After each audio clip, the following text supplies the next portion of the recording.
Hello again, everyone. Welcome back to the Fandom Zone podcast. I'm one of your co-hosts, Charles Skaggs, back in the Fandom Zone once again, ready to talk some more Watchmen with my favorite Fandom Zoner and fellow Watchmen watcher, Jesse Jackson. How you doing, Jesse? I am good, Charles. Who watches The Watchmen? We watch Right. The Watchmen because it is awesome. Exactly. So today here at episode 167 of the Phantom Zone, we're going to talk She Was Killed by Space Junk, the third episode of Watchmen Season 1. We don't know if there's going to be a second season, but for right now, Season 1.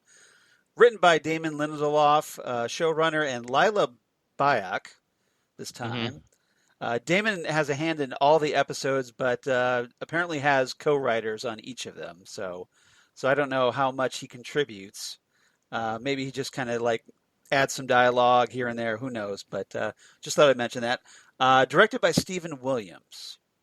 And in this one, we get the big introduction of Jean Smart as Laurie, not, Laurie Jupiter or Laurie Juspicek, but Yes. Laurie Blake. And we'll talk more about that here shortly. Yes. Who I thought did a phenomenal job. And I'm looking forward to getting your thoughts on this one. Yeah, so I mentioned in the last episode that HBO had an official podcast. Yes. And I certainly recommend everyone listen to us first. Yes. And then go listen to, and I did listen to this. I finished. And so as we reach a couple of points, I'll share what Lindelof had to say about but I can address right now. He said in this, the guy interviewing him talked about you, and Lindelof says, I keep saying we, and I can't stress how much this writer's room was a team effort, that everything they've kind of worked together to do. So this sounds like one of those deals where often in a writer's room, you kind of all break down story, and then you go, okay, hey, Charles, you go take first pass at this. Yes. Then they come back. So this sounds very much like a team group. And as we suspected, they wrote all the episodes first before they started filming. And I'll give you, when you get to a certain topic, I'll give you a little more details about that. Okay. So they should be kicking us a couple of bucks, don't you think, for promoting their podcast? Absolutely. Especially on our podcast. What's up with that? So this time, Jean Smart's really the primary character introduced this week, but we also get the introduction of Dustin Ingram as Dale Petey. Now, Jean Smart, obviously, if you're a fan of the FX series Legion, as Jesse and I am, you know her as Melanie Bird on that series, and she did a phenomenal job on that. She was also on Fargo, and I've known her since all the way back in the 80s when she was all the way on the CBS sitcom Designing Women. Yeah, I think that's where she first got her awareness, probably. Right. Her big break, yeah. Yeah, she is, I totally agree with you, absolutely wonderful in Legion. She was great in Fargo. She is a really powerful actress, and she brings it in this role that I really, really am glad she's doing this. This has been really nice. Yeah, she seems to have a really great knack for quirky, offbeat comic book TV shows. As anyone who's watched Legion knows, and we've talked about that here when Karen was doing the Mhm. podcast with me Yeah. here on the Phantom Zone. But she's got an affinity for it. Her comedic timing is spot on. Yeah, she was certainly from Designing Women known as a comedian. Mm-hmm. She was in Frasier, but then one of her first dramatic roles that I knew her of is when she played the First Lady in 24. She played Martha Logan, Right. the wife of President Logan, and she was a very Formidable. yeah, well, no, she was a very fractured, Oh, okay. a very tortured soul, and she played that really, really well. So, yeah, I just think she's added so much into this. Really, really good stuff. Okay. So that's cool to know. Hmm. Dustin Ingram, who's playing Dale Petey, like I said, he's been on episodes of The Magicians, if you're a fan of that show, the sci-fi Okay. series. He's also been on the Fox series Bones, and he was also on HBO's True Blood back in the day. Okay. So nothing really of note, but he was the characters on those shows. Um, He was really, he's really good in this. yes. He really brings it. And then, of course, he is the reason we have supposedly Pedopedia. Yes. Yeah. So we've talked about that. Pete, thank you for bringing that up. Pedopedia is this kind of supplemental website that HBO has cooked up for fans of the show to kind of get some supplemental material. And so you go there, you can kind of get some background information. And each time, after each episode airs, they kind of post another file filled with a few documents here and there to kind of give you a little bit more background information. It's kind of like supplemental material, just like in Yeah. the comic book series that we talked about by Alan Moore and Dave Gibbons, that they kind of did back matter, and you kind of got to dive a little deeper without it affecting the central storyline. Yeah. And that's why, all kidding aside, with you joking about talking about another Yeah, podcast, right, this show is so dense and greatness right. that you know every time you reread Watchmen, you find something new. I think anytime we rewatch these episodes, Yes. we're going to see something new. This is Or stuff they you missed, didn't yes, catch the first yeah, time. Yeah. yeah, absolutely. All right. So I got a couple of little bits of trivia before we get into Okay, our main topics. I thought I'd mention. good. Trivia topic number one. The title of the episode: "She was killed by space junk."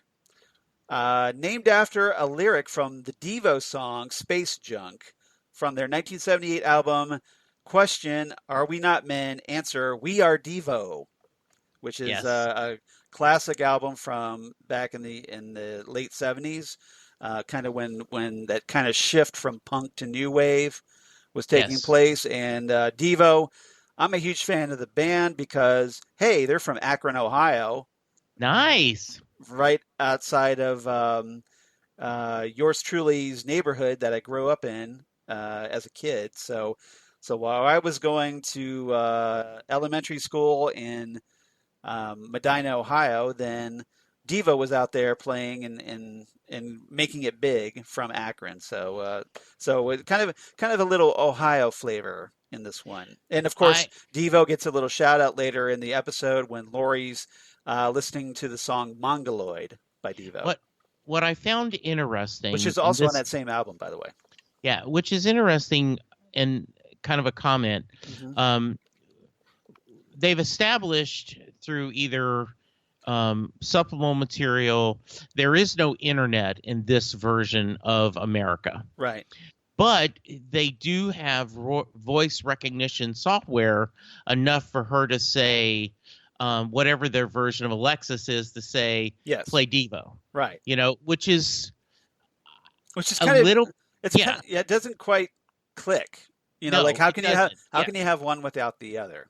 Yes, Yeah. I thought that too. Yeah. No, one of the things that, in the supplemental material, if you read some of the memos by Petey there, that Petey posts, Mm. they talk about how the technology was suppressed Yeah. because they were afraid that the technology was what brought the squid Yes. into this dimension, not knowing, of course, that it was Adrian that did that, Yeah. genetically engineered it.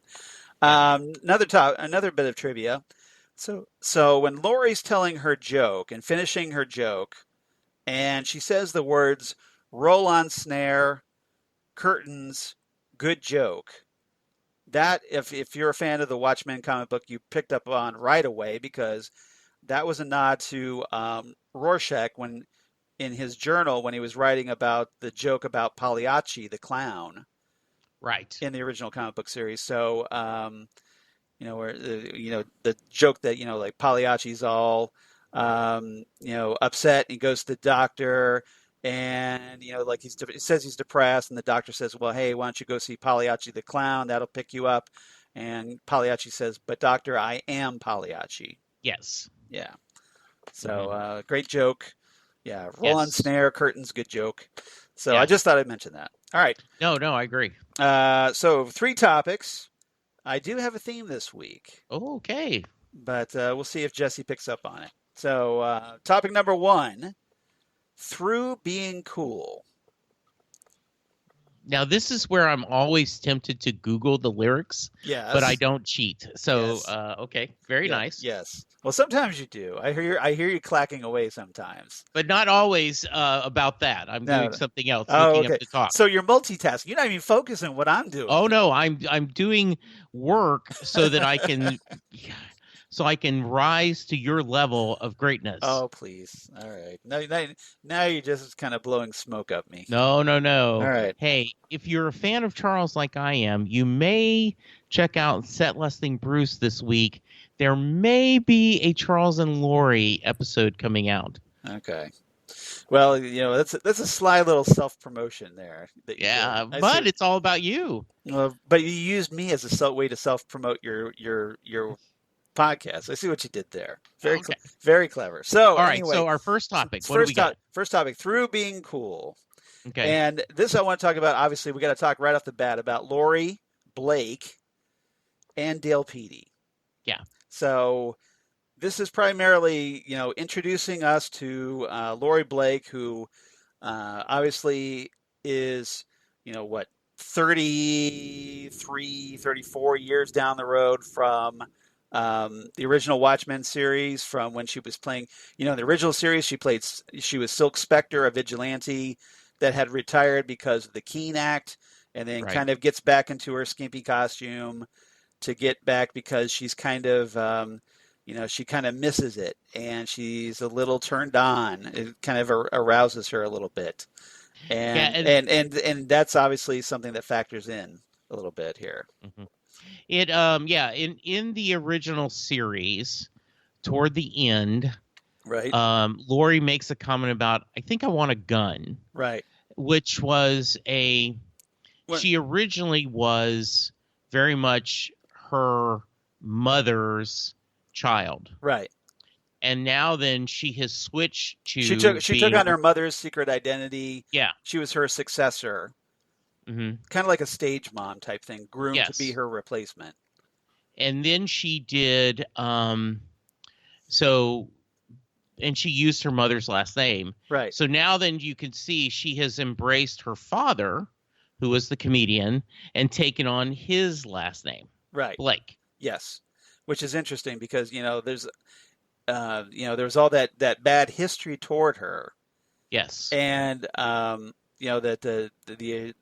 the comedian had attempted to rape her mother. Yes. And then later had sex with her mother. Mm-hmm. Yes. And fathered her in the process. And so through the course of the story, obviously that comes out. And it kind of forces, the Laurie to reevaluate the man she hated. Yeah. And now she's kind of taking on his name. And it did not click to me at first. It was after a second viewing and doing some thinking that, originally in the comics, she's Juice Pezic. Yeah. is Just to and then check. Yeah. yeah, and then it's because it's juice like orange, Yeah. Pez like the candy, ick like what the little girl said when the bottle spun to you. Um, and you got that reference.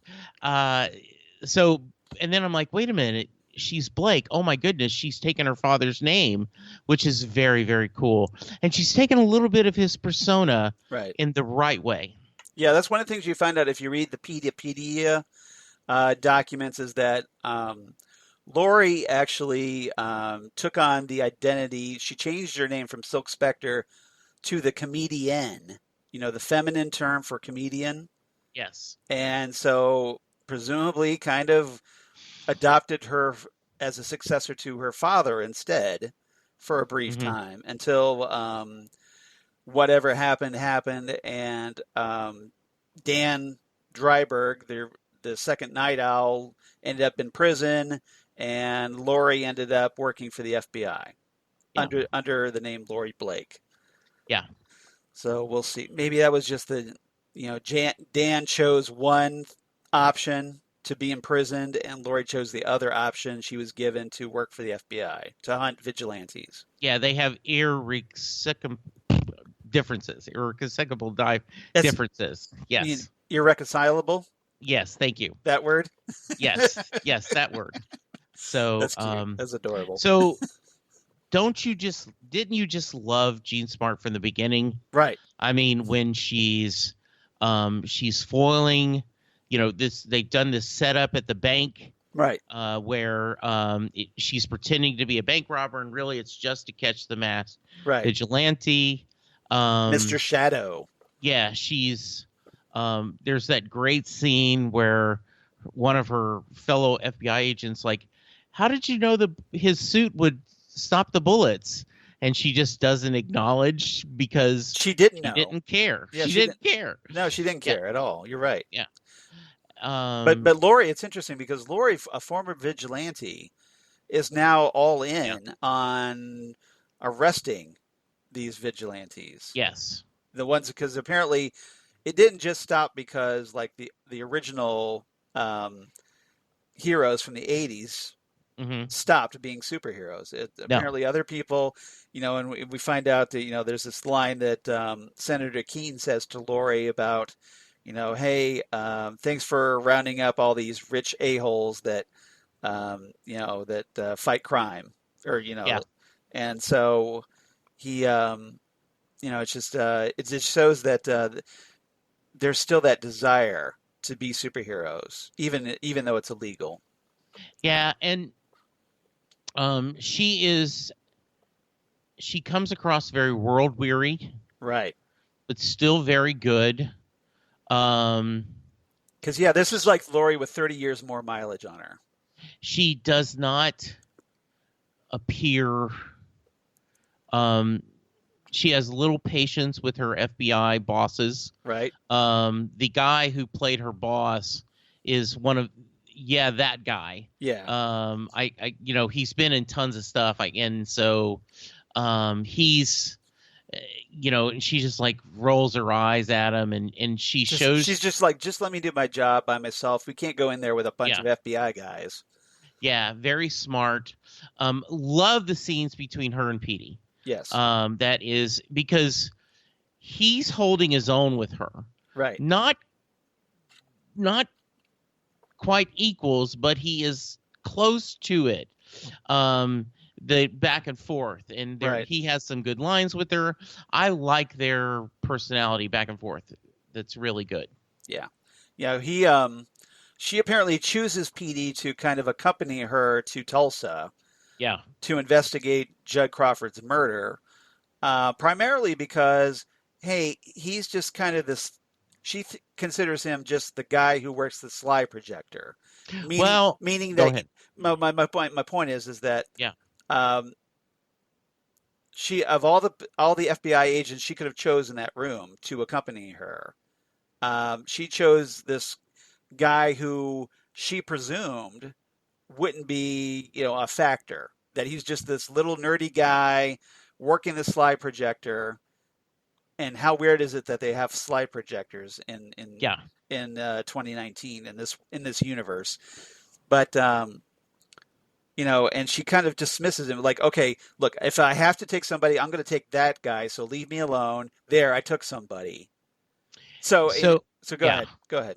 So here's why I think I think she picked him because she saw he was smart enough to include the Rorschach journals. Yeah. And so that means, and her boss, played by the David Andrews, that's the guy, Deputy Farragut, yes, was like, this is not the 80s, but she knew that actually that was a good point. right. And that shows to her that Petey may have some intelligence. And so that's why I think she picked him. That's a puzzle. Also, I mean, I'll give you that one. That's good. Yeah. Good theory. I also think that she also thinks she can browbeat him. But I think she's like, but I do think she was like, okay, this guy actually may have some intelligent thought. We should think about that. Okay. That's a good theory that she considers that Petey may be able to bring something to the table. I hadn't considered that because I kind of was focusing on the like, well, he's the guy that nobody cares about. Right. So now we know that Laurie does have a bit of a thing for nerdy guys. Yes, because he does. Like Dan Dreiberg, the original, the second Night Owl. So maybe there's a little bit of that in there as well. I think so. I think that's but it's interesting that he talks about how, well, hey, I've got Petey that says, well, hey, like I have a PhD in history, and like she kind of dismisses him first as a fan. Yeah, do you want my autograph? Right. Yeah. And then he kind of throws that back at her later, which I thought was rather clever. It was very clever. She says, like, well, that was almost funny, Petey, meaning it was funny. Yeah. So, when he kind of calls her out. He says, look, I'm not a fan. Look, I've earned my way. I'm more than just the guy who runs the slide projector. And I don't appreciate you kind of dismissing me like that as a fan. Yeah. And that him standing up for himself kind of made her take a second look at him. One of the things I thought was interesting, Charles, is they talk about her ex, and I immediately think of Dan, but it's not. It's John. It's Dr. Manhattan. Right. Is what they think of. So I always think that I thought that was pretty interesting. That was a much more public romance. Yes, it was. Because hey, he was like the government kind of considered her like eye candy to keep Dr. Manhattan in check a little bit for them. Yeah. Back in the day. So so Laurie, we kind of follow her through her world. We find out that she's every so often she's going to phone booths around the country, wherever she goes, that apparently are these little kind of novelty phone booths where you can supposedly call Dr. Manhattan on Mars. Yeah. Now, whether he's actually listening or not, nobody knows. It's kind of like talking to Santa Claus. And so I assume it appears to me, right, that these are out there often. Don't know why. Right. I guess that is a thing people do. And I did not notice till the second viewing was the her seeing that phone booth and in her mind like, oh, and that's why I need to go back later to see that. Right. So great scenes with the but we kind of got the indication from her account, that she's a regular doing this. And she tells this joke. It's kind of an interesting joke because the joke is structured in such a way where it's kind of two jokes. Yes. And the first joke, she kind of talks about how she mangles the delivery. Right. That she got it wrong. So she's like, screw it. Here's the second joke. When in fact, this is an actual technique that comedians use. And I'm talking like stand-up comedians where they kind of interrupt one joke, start telling a second joke, and then use the first joke as the payoff for that second joke. Yeah. And that's kind of what happens here. And so what Yes. did you make of that kind of three-part joke, or her second joke, and with the payoff from the first joke? So,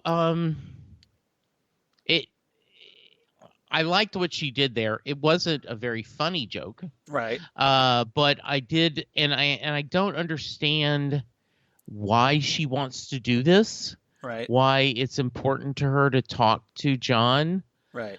even though she even admits you're probably not listening. Um, so yeah, I liked it a lot. I thought it was a nice setup. It was a good for them to go back and forth between that. They talk about, she mentions the, without saying the names, the comedian, Right. Night Owl and Doctor. Ozymandias, and yeah, Well, right, yeah, she starts off with Night Owl. yeah, She calls him Owl Guy, and yes, then talks about how he never killed anybody, and God sends him to hell for being too soft. right, And then she talks about Ozymandias, who she refers to as Smarty Pants, yes, who says he saved humanity by dropping a giant alien squid on New York City, killing 3 million people, and God declares that, hey, you're a monster, and then he sends him to hell. right. Then she says the third hero was Blue God, which of course is Dr. Manhattan. Yeah, I And thought that was interesting the way she said, um, since they're both gods, I'm going to call one of them to separate it. yes, Yeah, Blue God to distinguish, yeah, right? yeah, And so God asked Blue God how many people he killed. Manhattan says it doesn't matter. He knows God is sending him to hell no matter what because he's already there. right. Referencing John kind of being temporally, that's the word I'm looking for, temporally, Yes, that's easy for me to say, temporally um, in multiple places at once or multiple times yes, at once. yes. And so God snaps his finger, sends Manhattan to hell. Hmm. And then we, in the end, we get the payoff where Laurie says, that there's this woman referring to her. And she's like, God didn't notice her because, hey, she was standing behind those other three.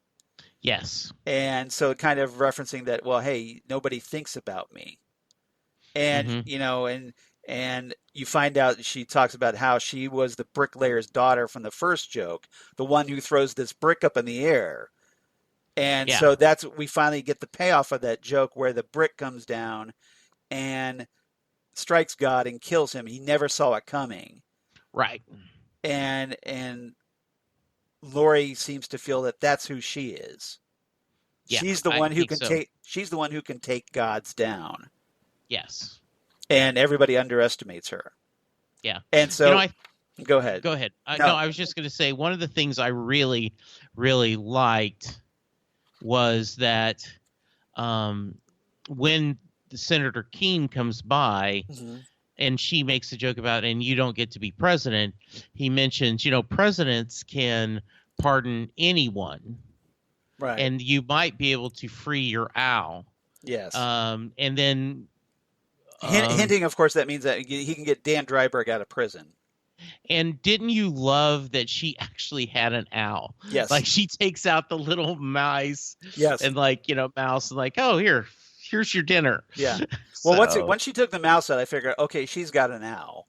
yeah, me too. But I kind Yeah. of thought she would name it Archie, in Yes. as a nod to what Dan called his ship, his owl ship. Yeah. Hmm. But she calls it Who, which is also a joke because it's kind of like the joke by Abbott and Costello that whole routine, who's on first. Yes. Like, what's the name of your owl? Who? Yeah. No, the know, owl. the name of Goes, the yeah, owl. that's Yeah, his name. Yeah. who? That's his name. Hmm. And that you was almost great. expect somebody to go, who, and what's on second, and I don't know's on third. So, so it was very Abbott and Costello. So I thought that was Yes, kind of it cool. was. But it was pretty good. So it's funny because he congratulates her. Keene does on capturing Revenger. He calls him the Revenger, and she goes, "No, it's just Revenger, no the." Yeah. And Laurie says, "Well, that was last month. Today was Mr. Shadow." Yeah. So apparently she does this pretty regularly, about once a month or so. And didn't you love the correcting because you want to say, it's not the Batman, it's Yes. Batman or Yes. the other. That was just a really nice Right. thought I put. I really like that. Yeah. And it's interesting, not Judd, Keene, Senator Keene talks about, like apparently Tulsa's the only city that does this at the moment, Right. with the cops being masked. But he says that other cities, Atlanta, New Orleans, and Denver, want to pilot the Defense of Police Act program, Mhm. the DOPA Yeah. program. And Yeah, and I did love that. You called it DOPA? yes, Yes. yeah, Yeah. There is nothing I don't love about that character. right, She is amazing. yeah. Now we'll talk about Angela in our second topic, but yeah, she obviously butts heads with Angela, Hmm. and some stuff that goes on with the funeral, which we'll also talk about in our second topic. Okay. So maybe that's a good transition. Well, and I did want Or do you want to talk about the end where the Angela's car falls out of the sky? to. Right, because we ended with the episode, her grandfather being taken to the sky. Yes, And then all of a sudden, Angela's grandfather. Yeah, yes, and now the car, and just Laurie cannot stop laughing. I mean, right. she just, I think maybe it's because of the brick just coming back, or just Yes. the idea. How weird is it that a car falls? That was awesome. Yeah, and you notice she looks up in the night sky and she sees Mars up because we see Yes. this little red dot, which Yeah. obviously is Mars. And so she kind of presumes that, hey, John was the one who did that. Yeah, that's what it feels like. That's what it Yes. feels like to her. Now, whether that was the case, yeah, Yeah, we don't know we yet. don't Right. we don't know yet, but we do Right. we do kind of know, I think. Yes. But it's kind of interesting, I think. Yeah, very cool. And yeah, she's of all, like just one of these strange coincidences that happen. Yeah. All right. So, topic number 2. No. Okay. We forgot one thing I want to talk about. Okay, so back to Petey a little bit. Mm-hmm. So Petey and Laurie go back to the motel. Yes, they do. Okay, and the Laurie goes to her room first, and we finally find out like what's this glowing thing in her briefcase. Yes, we finally the answer. Yes. For Pulp Fiction has been answered. Yes. Yeah. It is a Dr. Manhattan pleasure device. Vibrator. Yes. Yes. So she's got a Dr. Manhattan sized vibrator in her. She pulls it out, and next thing you know, she's going to Dale Petey's room. And they end up in bed together with Petey wearing this little Lone Ranger mask that Laurie had teased about him early on the episode when they were flying to Tulsa. Yes. She says that she makes this comment like, look, you're a federal agent, not the effing Lone Ranger. One of my lines. Thank you. Well, I didn't say the whole line. So No. Yes, but absolutely. sorry about that. But No. But obviously Laurie still has that being turned on by superheroics, and apparently either she's still hung up on John, or maybe John's like she doesn't feel truly satisfied unless she was with John. We don't know, but she still has that fetish about superheroes. That's how she gets aroused. And I thought that was interesting. Yes, it is. Yep. All right. So I just wanted to address that, and it's interesting No. that like this guy that Laurie didn't really think of much early on. She turns around and has sex with, just to kind of scratch an itch, shall we say. Mm-hmm. All right. Topic number 2, Girl You Want. So we had Through Being Cool and Girl You Want. And okay. Here I want to talk about Angela, who is the target, the girl that Laurie is after.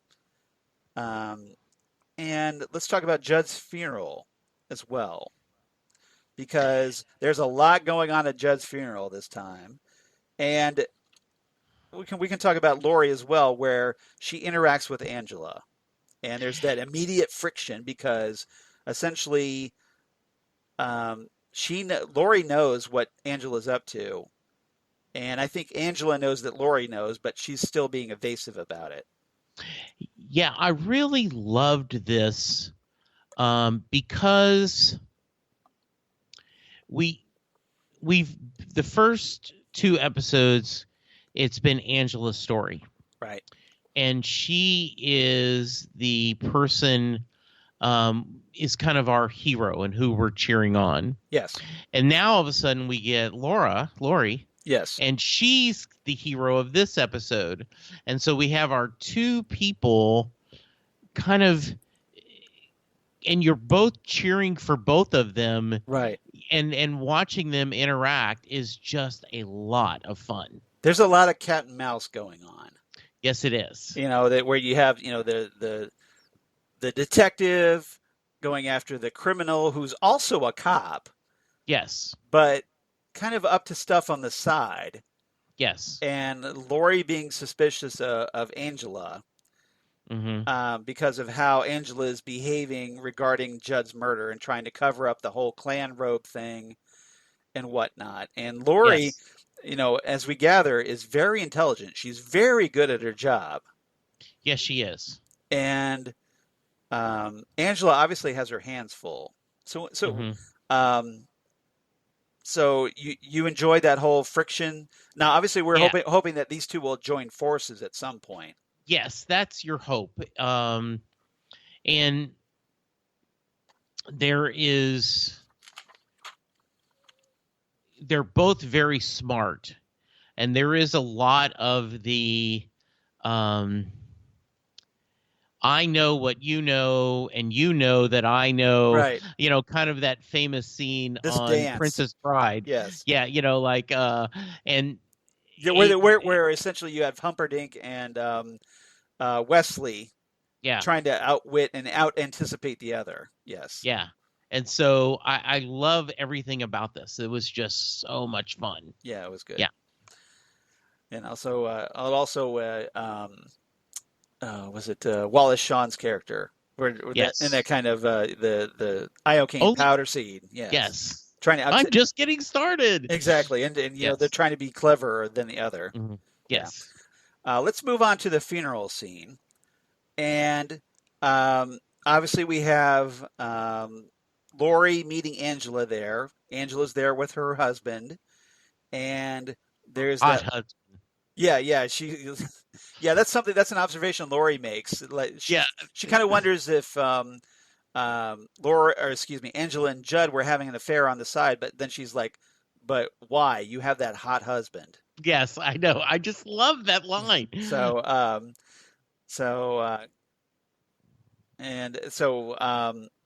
Laurie gives Angela her card, and Angela's trying to act like, well, hey, I'm not with the police department anymore. Yeah. When of course Laurie knows that she is. Again, more of that cat and mouse going on. They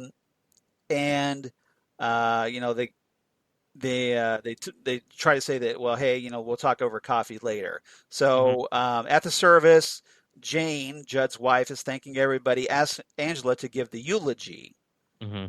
And she talks about how she and Judd made a pact after the White Night, what each of them would say at the other's funeral. So she pulls out a piece of paper. Now, while all of this is going on, there's a bomber from the 7th Cavalry crawling through a tunnel just as Angela is singing The Last Roundup by Gene Autry. Mm-hmm. So I respect, because I like Gene Autry. Sure. And it's kind of interesting, Angela, obviously doesn't seem to be in her wheelhouse, but she's still reading it out of tribute and trying to sing it. And Laurie's kind of getting into it. She starts clapping along, trying to get the other attendees to clap along with it. Yes. Now, meanwhile, we've got the bomber still doing his thing. Apparently dug a tunnel to this crypt that's nearby where they're having the service. And he's putting on like an explosive vest, with loaded up with bombs and whatnot, C4 presumably. And he comes out and explains that, hey, I've got like this dead man switch that, like if something happens to me, my thumb takes off the switch, everybody goes boom. Now, Senator Keene, rather interestingly, so he tries to step up and be the hero. Yeah. And, he's trying to say, look, hey, look, we'll talk this over. Now, what was your impressions of Senator Keene? Do you think he was genuine about that? Because I'm not so sure. See, I get the feeling, knowing what we know about him. Yeah, and because of all the wheels between wheels, yes, I'm wondering, okay, was this all a plan to make him look like a hero? That's what I thought. Is he somehow not a true member of the cavalry, but does he have at least, has he manipulated them somehow so that they're helping him? Because, there's that scene, he's got blood all over his, shirt, and I'm not a hero here. We've got to do something, and the war is here. So, I just thought it sets him up to try to be the hero so he can look good. Because remember, he's campaigning for president. Yes, he is. So at this time, hey, a stunt like this where he looks like the hero would be really advantageous. And so, and it kind of makes me wonder, because I talked about how, Keene is one of our suspects. Yes. Here, if he's tied in with the 7th Cavalry somehow, we don't know if Keene is a 7th Cavalry guy or if he's just working with them. Maybe Keene was the guy who planted the clan robe in Judd's closet. Yes. And then maybe there was a superhero costume in Judd's closet. Mm-hmm. Now we did kind of talk about whether Judd was in the 7th Cavalry. Yes. During the White Night. Mm-hmm. So, we still obviously a lot of questions. This could go a lot of different directions. But it really could. But I think it's something to pay attention to. Yeah, I agree. Okay. So Laurie, meanwhile, decides to call the bomber's bluff. And she shoots the guy. Yes. Shoots him right in the head. And surprise, surprise, the bomb starts counting down because, hey, it was a dead man switch. It was an active one. So you aren't supposed to have a gun. Yes. First off, let's talk about that. Well, remember we saw her smuggle that in. She had like an ankle holster. Yeah, and I really, once again, Chekhov's gun. Yes. They show her putting an ankle holster on, and then you show her looking at Petey and going, "Look, give him your gun." Right. So, and she just misdirection. Yeah. Yeah, great misdirection. And then I loved the idea. Later, she goes, I didn't think. They're always bluffing. Yep. Didn't know this was. Right. So whoops, I sorry. thought, yeah, oops, exactly. Yeah, sorry. So do you That's think the way it goes sometimes? So do you think she did that to see what Angela would do? Like she did that deliberately just to see how Angela would react to the situation? I don't think so, but I think that's an interesting theory. I just thought of it as purely she wasn't thinking about it. She was just like, "Yep, that's what we're gonna do." Yeah. So I don't know. That's a really, I don't know about that. We'll see. That gives me something to think about. Yeah. Yeah. Why don't you ponder that one? I'm glad. Actually, so it's just something I kind of wondered because good. Obviously the next thing that happens is Angela steps up to the plate. Miss, I'm retired from the police force. Jumps right into action. Quick thinking on her part. So she grabs the bomber, drags him into the open grave where Judd's going to be buried, throws him in, and then pushes Judd's coffin with Judd inside, presumably. Yes. As a way to kind of block the explosion, to shield the force of the explosion. And, it goes off. Now, presumably, Judd's corpse is pretty much wrecked by this explosion. Which, as a side note, you can't do a tox screening now. Right. And that's something Laurie brings up to Angela later. Yeah. Now, I was a little surprised that no one helped her. Right. Like, You you've had all got a these whole police all these force. cops, right? Yeah. And, you would think that someone, when saw what she'd done, would, okay, let me jump in there and grab two. But they're all like, oh, Well, what can I do? maybe they were focused on getting everyone out. All the other, Good. I maybe think that's, crowd safety. yeah, They that's a might, fair point. but you would think that there would have been a couple to try to help out with that. Yes, absolutely. But Angela's the one who steps up. Maybe because they Yes. knew Angela was there, she'd probably do it. hmm And do they all know do cops know each other? we don't Like, know. We don't. yeah, I mean, we know that Looking Glass knows her, yeah, and that's something he admits when Mhm. Laurie Yeah. interrogates him in the interrogation pod of all places. Yeah. And he admits to Looking Glass admits that, hey, Angela is Sister Yeah. Knight. hmm So maybe, who knows? Yeah. But it's interesting. So the Angela obviously gives Laurie this death glare, hmm like what the F were you doing? Yeah, absolutely. And that kind of sets up some more friction later on, because they end up, or Laurie goes to the crypt to kind of check out that scene and finds Angela there wearing night owl goggles, like that kind of the Yeah. one she was wearing when she was looking at Judd's room. hmm And she's looking for clues for the investigation for the 7th Cavalry. Yeah. And it's there that where Laurie starts dropping, the hints that she knows more about what Angela's doing. Like she talks about the wheelchair tire tracks at the tree where Judd was hung, and that she found a secret compartment because, hey, I always look for secret compartments. hmm And that she knows that Angela was the last person in the bedroom since Judd died because she had talked to Jane. Yes. And you are not the type that Right. thinks. Yeah, exactly. Yes. So, Yeah. and she suspects Angela removed something from that naked bust inside Judd's closet.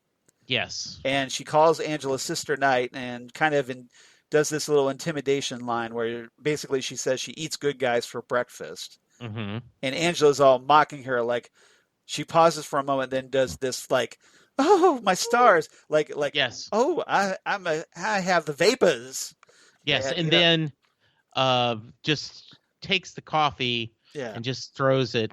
So I was like, poor Petey, he gave up his coffee for nothing. Well, he didn't give it up. She took it from him. So yeah. So Laurie takes Petey's coffee to kind of work Angela. And Angela's just like, we're not playing this game. We're not buddies. Yeah. And so I thought that was good. So what did you make of that whole scene? I just love everything about it. I love that they're two smart people, and they're both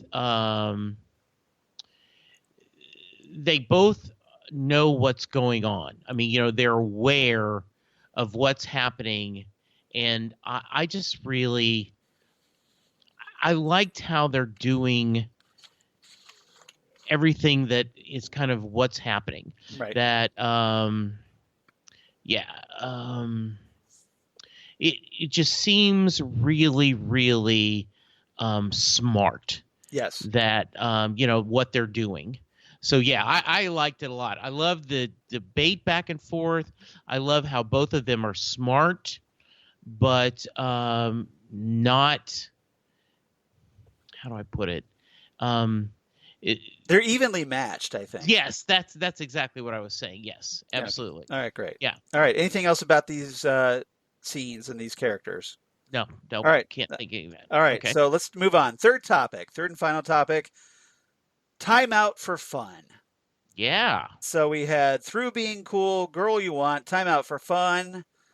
These are all Devo song titles. Ah, okay. So, I would have guessed that, but I didn't know them. So okay, yeah, nice. That's what I've kind of thought. I didn't think because Devo's not exactly in your wheelhouse. No, it's not. But it's certainly in mine. I accept their greatness. So yes, and So obviously, with Devo being played so prominently in this episode, I had to do Devo song titles. Yes, absolutely. Time out for fun, and this is obviously is Ozymandias we got to talk about, and Mhm. more of his escapades, his entertainment or whatever he calls Yes. it.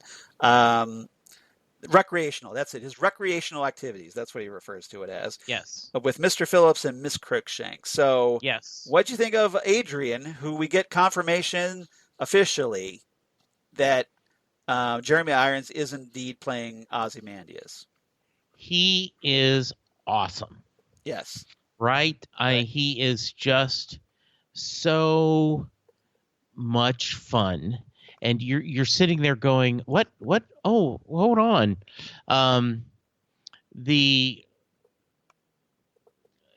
He's still doing some kind of experiments. Right. We're not quite sure what that is. At least I can't figure it out. I don't know if I you figured it can.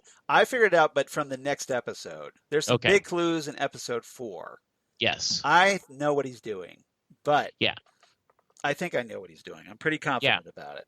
But essentially what he's doing here, without going into further detail, he's trying to create this protective suit, and then he kind of launches, the Mr. Phillips, Yeah. using this kind of catapult thing, Yes. and Mr. Phillips keeps coming back frozen solid. Yes. So, despite the suit isn't protective enough, and that really pisses off Adrian enough. So he starts. Oh, he just starts kicking the thing, and he starts going like S bomb and F bomb and all this. Yeah. Just very uncharacteristically Adrian, but Adrian's very frustrated right now. Very, very. And when he starts taking off, he's like, "I need a thicker skin." And he goes off and rides across the countryside to this herd of buffalo, takes something out of uses a bow and arrow, kills one buffalo with a single shot to the eye. Yeah, did the buffalo look enhanced at all, like genetically enhanced, or did they look just like regular buffaloes? They kind of look like regular buffaloes to me. Okay. But as far as I know. Okay. So apparently he does this, and he gets, a warning shot from a character we kind of learn later is called the Game Warden. Yes. Which brings a whole new dimension to this mystery of what happened, what's going on with Adrian. Well, we know the Game Warden likes tomatoes. Right. Yeah, they apparently have a relationship. They essentially have what it looks to be some kind of détente. Yes. Where, like Adrian gives him tomatoes or whatever that he grows, and then presumably the Game Warden gives him fresh meat or something. Mm-hmm. Yes. Buffalo meat. Who knows? So, but apparently Adrian killing this buffalo was and his recent behavior is apparently they have an agreement. Yes. And apparently all this activity from Adrian is a violation, appears to be an intent to violate that agreement. Yes. And apparently if it continues, he will face grave consequences. Yeah. The next shot he fires will not be at Adrian's feet, hinting that he'll kill Adrian if he continues in his activities. Adrian dictates this response to the Game Warden by having Miss Crookshanks type it. And, he says, interestingly enough, he says, "I'm not a Republic serial villain." Which is a direct, yes, right? Direct comment from the comic and the movie, right? And this is our first real big hint that this is Adrian. Yes, because that was obviously the line that where Adrian, as Ozymandias, tells Dan Dreiberg and Rorschach, "Look, I'm not a Republic serial villain. Mm-hmm. I did this attack 15 minutes ago." Right. And so I thought that was a nice nod. And he says, like, "My activities are purely recreational." Yes. Like, I'm just doing this for sport or, in my enjoyment. He says, "I would never transgress the terms of our agreement. And if the Game Warden wishes to repeat his accusations in person, to do so." And then he signs the letter, Adrian Veet. Yes. Vite, and reveals his identity to the viewer. So we're like, oh my God, yes, officially it's Ozymandias, which we all knew. Yes. No big surprise there. Um, Mhm. so Crookshanks is going to send the letter off, and satisfied Adrian says, I'm going to hunt again at midnight. So Right. he's not giving up so easily. And then we see Adrian go into his room and put on his old Ozymandias costume, as if this wasn't obvious enough at this point. Yes. He actually puts on the Ozymandias costume, and he admires himself. So He what did you think? does. What did you think of that moment? Why is he just reliving old glories, or is he just bored out of his mind, or what's going on there? Do you think? So, we don't know where he's at, but we do get the feeling that wherever he's at is not through his choice. Yes. At least I get that feeling. Right. And this is more of that kind of prison vibe we talked about last time. Yes. Yeah, I absolutely agree. So,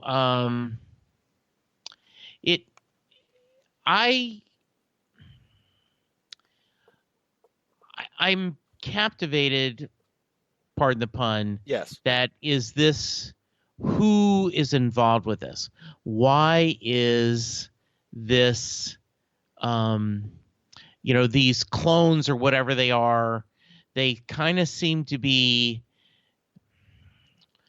part helpers, but also they seem to be a little bit more than that. I mean, they're kind of like, I think, some companions for yes. Adrian to talk to. Yeah. So he's not isolated. Yeah, I agree. But yeah. but Adrian's obviously very annoyed by them. Yes, and he treats them horribly. He does. As disposable, and there's a reason for that, because we find out in our 4th episode, which we'll talk about. Yes. Yeah, what's up with that? But anything else about the Ozymandias material? No, I like that. All right. So, do you have any favorite quotes? I do. Let me pull them up. All right. I don't want to step on any more of your quotes. Sorry about that. No. The first one is Tulsa is not Rome. You're a federal agent, not the blanking Lone Ranger. Right. Yes. Not the effing Lone Ranger, yes. Yes, it is. That's a good one. You got another one? You got one? Oh, yeah. Okay. So, Laurie and Mr. Shadow. So when Laurie says, what she basically busts Mr. Shadow, and she says, like, how'd you know we were going to be here? I mean, did you get an anonymous tip? And Mr. Shadow goes, what? And Laurie goes, OS. What if it was the FBI? Because what you're doing right now, vigilantism, it's illegal. So it would be super smart for federal law enforcement to tip you off that this bank was about to be robbed. Of course, you wouldn't know that you were being set up. Otherwise, you wouldn't walk into that trap, right? Mm-hmm. So I just thought it was fun that she was needling him about his being fooled. Yeah, I thought that was great. Yeah. Any other quotes? Yes, I have 2 or 3. Okay. Wear a mirror, people are going to use it. Yep. When she stares at Looking Glass and kind of picks her teeth. I've got sunflower seeds, because she was eating sunflower seeds in the car. Which I think is a nod to the X-Files, because that's what Fox Mulder does. Okay. He sits in the car and eats sunflower seeds. So I think that was kind of funny. I think that is. Go ahead. Go ahead. You want to do another one? Yeah, I was going to do Joe Keene's line. Okay. Where he tells Laurie, on behalf of the American taxpayer, thank you for keeping our streets safe from rich a-holes playing dress up. That was a good line. I like the do you know what's the difference between a masked cop and a vigilante? Me neither. Yeah, that's after Angela says no. Yes. Yeah, that was good. Yeah, I really liked it. And, you could tell the menace in that line, the threat. Yeah. The veiled threat in that line. Absolutely. I liked Laurie talking to Looking Glass, basically trying to talk about what the pod is. Yeah. And Laurie goes, "What does this thing do?" She's grabbing his remote, Yeah. being like essentially trying to control him a little bit, Yeah. intimidate him. And Looking Glass goes, "It's complicated." Yeah. And Laurie says, "Try me." And Looking Glass says, "It determines and exposes negative cultural biases into which the suspect might not otherwise admit." And Good Laurie, accent, Charles. thank Well you, done. thank you. I try my best. And Laurie says, "So it's a racist detector." Yeah. And that just Um, frustrates. So yeah, yeah. Looking Glass is completely frustrated with Laurie in this Yeah. episode. So I have two more. Yeah, go ahead. Don't rule out extremist gophers That's a good when one. they were talking about building. And then I think my favorite is Special Agent Laurie Blake. Who the F are you? Right. When she meets, Pirate Yes. Jenny and all Yes. this, Yeah, exactly. So I love that, That was good. Yeah. Yeah, she's she's not at all impressed by these Yeah. cops as posing as superheroes almost. Yeah. Mhm. Laurie's line to Angela at the end, Yeah. where she's trying to intimidate her, and Laurie goes, "Men who end up hanging from trees with secret compartments in their closets tend to think of themselves as good guys, and those who protect them think they're good guys too. But here's the thing about me, Sister Knight. I eat good guys for breakfast." Yeah. Really nice. Yeah, it was good. So, Yeah. and then Angela's reaction is like, "Ooh," like, Yeah. "Ooh, scary." Yeah, Yeah. not at all Yeah. intimidated. This was a really, really great episode. It is. So, what's your rating for this one? I give it 10 out of 10 racist detectors. Nice. Yeah, There's there's nothing this is about this episode I didn't enjoy. Yeah, I think it was exactly as you put it, a home run. Yeah. There's just everything. It brought the story forward. I liked every scene. Really, really a good payoff with the car falling at the end. The whole joke. Jean Smart has a world weariness when she's alone, but then when she's in front of everyone, she has this strong persona. Yeah, I like this one a lot. How about you? Jean Smart is such a strong addition to this cast. Yes, And absolutely. Watchmen now it's really clicking now. I know I'm still holding out hope that we'll get a really fantastic episode. We'll see if I'm right. But I give this one 9 out of 10 Dr. Manhattan vibrators. Oh, very nice. So good. All right, very good. All right. Phantom Zone news, just really quick, because I know we're running a little bit long because of our delays and whatnot. Batwoman has cast Christina Wolf from the TV series The Royals as Julia Pennyworth, the daughter of Alfred Pennyworth. Oh, that could be good. Yeah. So Julia is an established DC Comics character, first created in back in the 80s, or like early 80s, by Gary Conway and Don Newton in Detective Comics number 501 under the name Julia Remarque. It was basically, she was the daughter of Alfred Pennyworth and Mademoiselle Marie, a very obscure DC Comics character from back in the day. And the current version, meanwhile, has debuted in Batman Volume 2 by Scott Snyder. That's Volume 2, number 28, as Julia Pennyworth, a.k.a. Penny 2, because she's also helping Batman as kind of tech support. And this version was created by Scott Snyder, James Tynion IV, and artist Greg Capullo. Okay, good. So she is an established character. This isn't just somebody like some next generation that they cooked up for the show. And so it's kind of cool that I'm kind of curious what they're going to do with Julia, because with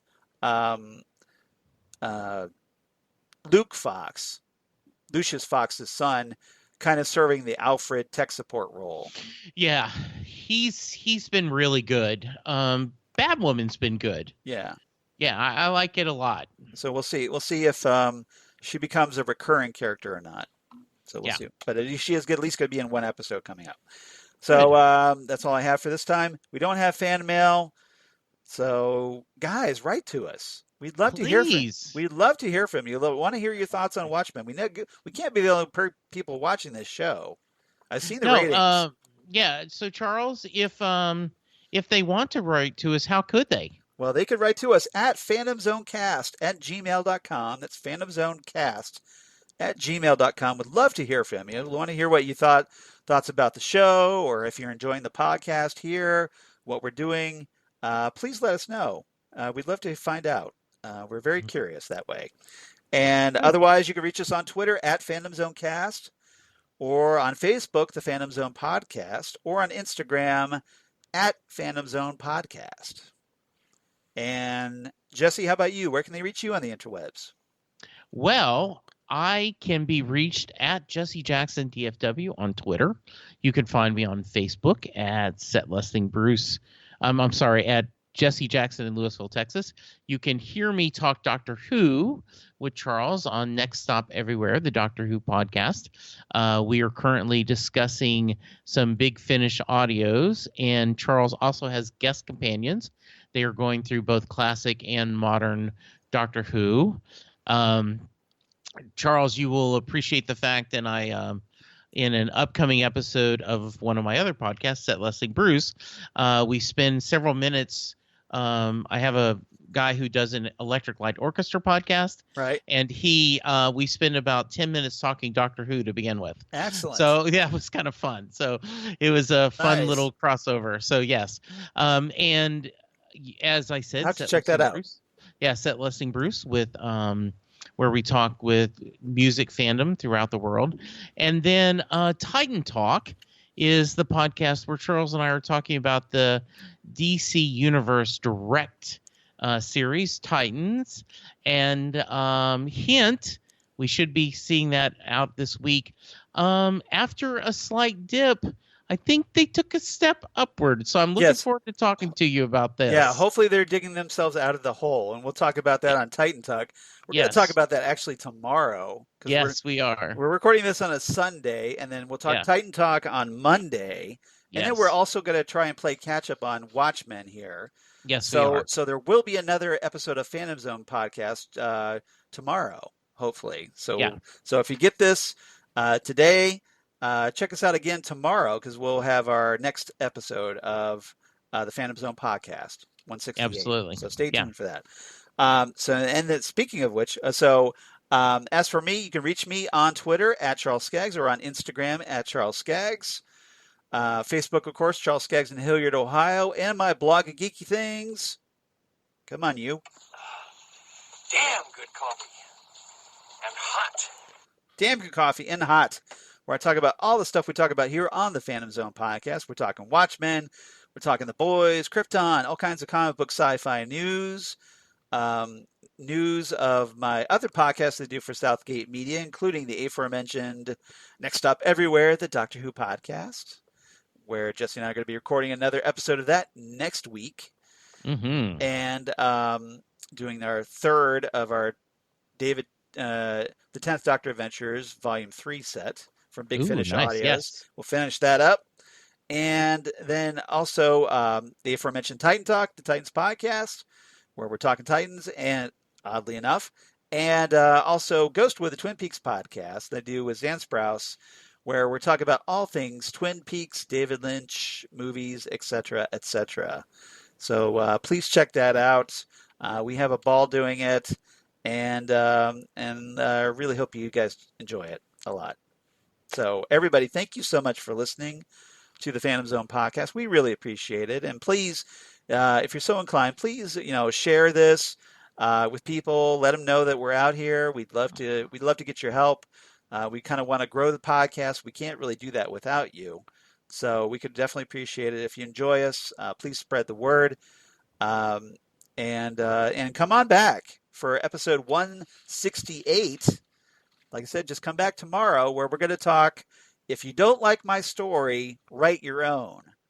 The fourth episode of Watchmen, and it's a big one, another big one, where we get the introduction of a new character who looks all kinds of enigmatic, Lady True. Yes. Excited about seeing her story. Yes, so we'll talk about Lady True next time, and Lots more details of the mystery, a little more of the puzzle pieces come together. Lots more with kind of figuring out my theory on Ozymandias, where he is, and some other things. So you want to come back, and we definitely would love having to hear from you. So drop us a line in the meantime. Let us know what you think. And anything else, Jesse, before we sign off? No, just this was a lot of fun. They're doing a great job of telling the story.